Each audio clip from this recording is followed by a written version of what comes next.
While Myspace was celebrating its dominance, Mark Zuckerberg's Facebook was quietly building a better, cleaner, and more efficient social platform.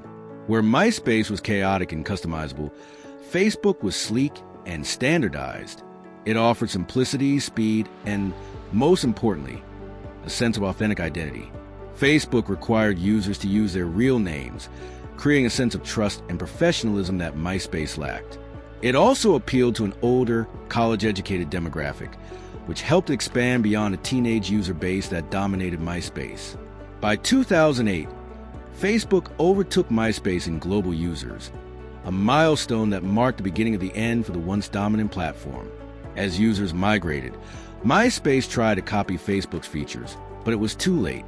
The brand had become synonymous with clutter, spam, and outdated design, technical chaos, and poor management. Behind the scenes, Myspace's infrastructure was a nightmare. Developers had patched together code without a long-term vision, making the platform buggy and slow. The once beloved customization options turned into a liability.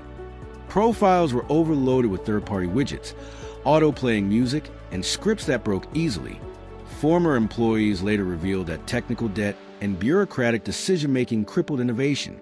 Myspace engineers couldn't launch new features quickly enough, while Facebook was releasing sleek updates every few weeks. The leadership at Myspace also underestimated how user experience would become the ultimate competitive advantage in social networking. They focused on keeping users on the site longer, not necessarily happier. Desperate reinvention attempts, 2010 to 2013. As Facebook continued its meteoric rise, Myspace tried desperately to reinvent itself. In 2010, it rebranded as a social entertainment network, focusing heavily on music and celebrities. The redesign alienated existing users and failed to attract new ones. By 2011, News Corp sold Myspace for a mere $35 million, a shocking loss compared to its original $580 million purchase.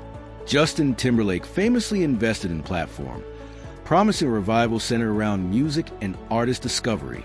But despite the star power, the damage was irreversible. In an era dominated by YouTube, Spotify, and Twitter, Myspace's return felt nostalgic rather than innovative. The legacy of Myspace.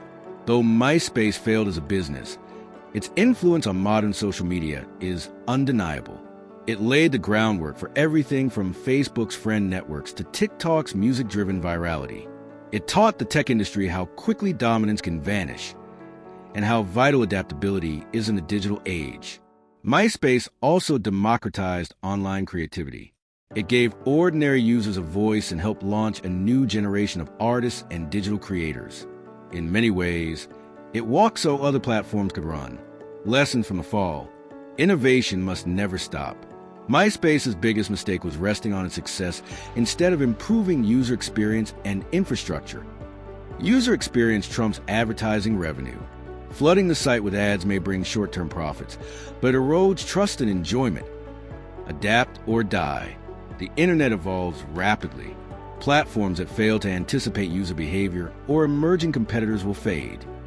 Corporate interference can kill creativity.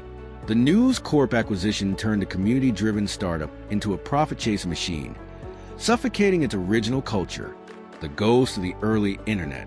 Myspace's story is not just about failure. It's a story about how fast success can fade in the digital world. It symbolizes both the creativity of the early internet and the perils of corporate complacency. Today, the platform still exists in a ghostly form, catering to musicians and nostalgic users, but its glory days are long gone.